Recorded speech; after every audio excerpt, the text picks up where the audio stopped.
state-by-state roundup of presidential election voting results.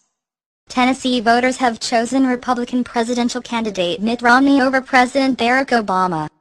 The former Massachusetts governor, who lost to Rick Santorum in the state's Republican primary in March, had few problems gaining Tennessee's 11 electoral votes Tuesday.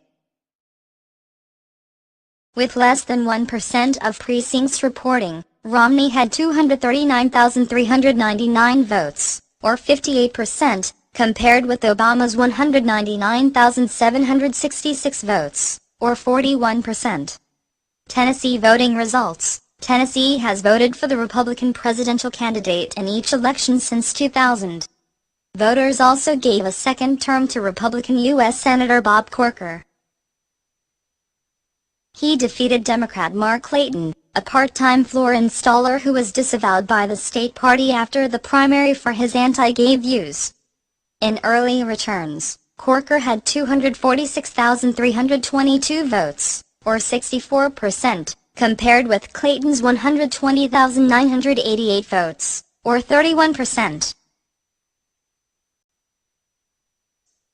Main voting results. Democrat Barack Obama on Tuesday won the presidential race in Maine, a state that hasn't voted for a Republican for president in more than 20 years. The president claimed at least 3 of Maine's 4 electoral votes by winning the statewide vote, but Republican nominee Mitt Romney still hoped to take 1 electoral vote by eking out a win in northern Maine in the more conservative 2nd Congressional District. The presidential race was too close to call in early returns in the 2nd District. Maine is one of 2 states that allocate electoral votes in part by congressional district. One of the Crossroads-sponsored ads featured Dirty Harry actor Clint Eastwood telling viewers that Romney is the man who can turn the country around, and another criticized Obama over his policies on China. The Restore-sponsored ads targeted Obama over the nation's unemployment rate, falling incomes and high government debt. South Carolina voting results. South Carolinians have voted in favor of Massachusetts Governor Mitt Romney for president, based on early returns and exit polling. The solidly Republican state voted Tuesday to award its 9 electoral votes to Romney.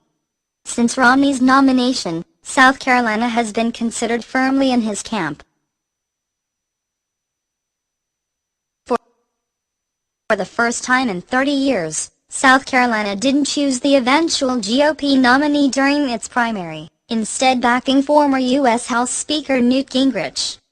But Governor Nikki Haley supported Romney early on, campaigning for the nominee in battleground states but saying repeatedly she would refuse any job offer in a Romney administration. Republicans hold all statewide elected offices in South Carolina and control both legislative chambers.